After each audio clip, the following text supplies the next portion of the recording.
احنا معنا على التليفون الفنان محمد صبحي. مساء الخير يا استاذ محمد.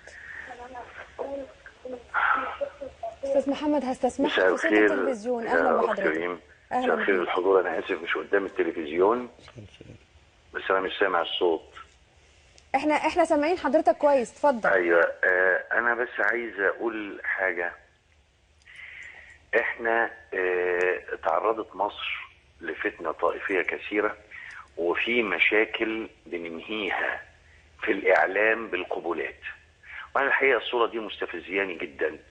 ان شيخ الازهر يقبل البابا والبابا يقبل الشيخ الازهر، والفنانين يروحوا يعملوا سرادقات ويعملوا في افطار، وانا بقول ان هناك مشكله وعدونا يعي هذه المشكله. قد تكون مشكله نستطيع حلها، ولكن عدونا، وانا اسف لان سمعت اخر جمل ان مش شغله المواطن انه يفسر الصهيونيه، ولكن يمكن انا قلت الكلام ده من سنه 2000 في فارس بلا جواد.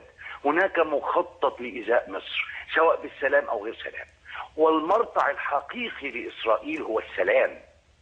وأثبتت الحالة السياسية بأن 15 سنة العدو الإسرائيلي بيلعب في بلادنا وبيلعب في القرن الإفريقي لمحاوطتنا. العيب فيه ولا فينا يا أستاذ محمد في الحالة دي؟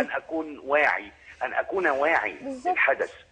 إحنا مشكلتنا بس يا مدام ريم، مشكلتنا ان احنا نعشق الاشاعات. لو طلعت اشاعه كويسه فيها خير الناس تقول لا دي اشاعات، ولو كانت مصيبه يقول لك لا دي حقيقه. احنا كمان لازم نبقى واعيين. اللي حدث في اسكندريه ده، الحادثه دي بالتحديد هي بعيده عن الاسلام والمسيحيه وبعيده عن اي صراع. هذا مخطط لان عدوك فهمك، فهم القصور اللي عندك، فهم المشكلة اللي عندك، فهمها كويس قوي، فهو لعب عليها. احنا دورنا ايه بقى سواء كمسلم ولا مسيحي كمواطن مصري؟ لازم برضو افرق. ده غباء هذه الفعلة، غبائها انها جاءت بين كنيسة وجامع، ما جاتش امام كنيسة فقط، لا جت بين كنيسة وجامع. انا بقول لابد ان نحلم. بس ساعة الصفر بتؤكد ان الكنيسة هي اللي كانت مستهدفة. طبعا ما اكيد، ما هو اصل المستهدف ما هو عدوك فاهمك، ما هو فاهم الظروف اللي عندك في بلدك ايه. انا بس بتكلم في نقطه ان لا يجب ان احنا ندي فرصه للي عمل الفعل. نعمل ايه بقى يا استاذ محمد؟ نعم نعمل ايه؟ طبعا احنا لازم ما نديش فرصه، وما كانش يجوز ولا يصح ان احنا ندي الفرصه، لكن حصل.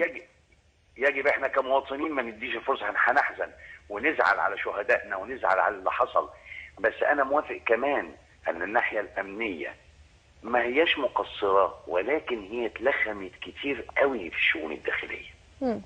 ولاننا لا نؤمن بنظريه المؤامره، وهناك مثقفون كثيرون يتعففون بنظريه المؤامره. انا مؤمن بنظريه المؤامره، وانا يعني ايه مؤمن بنظريه المؤامره؟ لو كان احتمال 1 في المليون لازم يعني احرص من عدوي. 1 في المليون ليه ما اعملش حسابه؟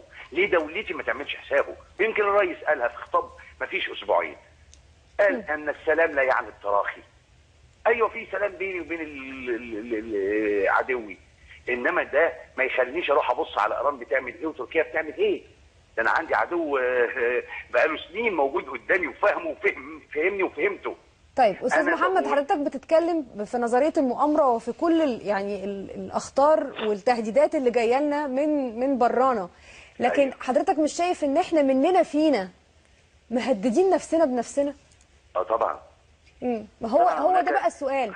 حصل تغير في المواطن المصري. حصل تغير اكيد في المواطن المصري على مدار 50 سنه، مش هقول 30 سنه، 50 سنه. حصل تراكمات للمواطن المصري.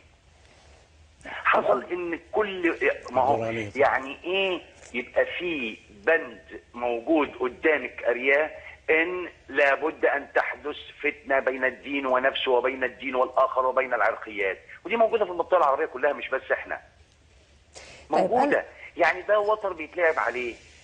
احنا طول عمرنا عايشين مش عايز اقول الكلام التقليدي بتاع القبلات، بس انا عايز اقول ان المشاكل الحياتيه بين المسلم والمسيحي مش موجوده.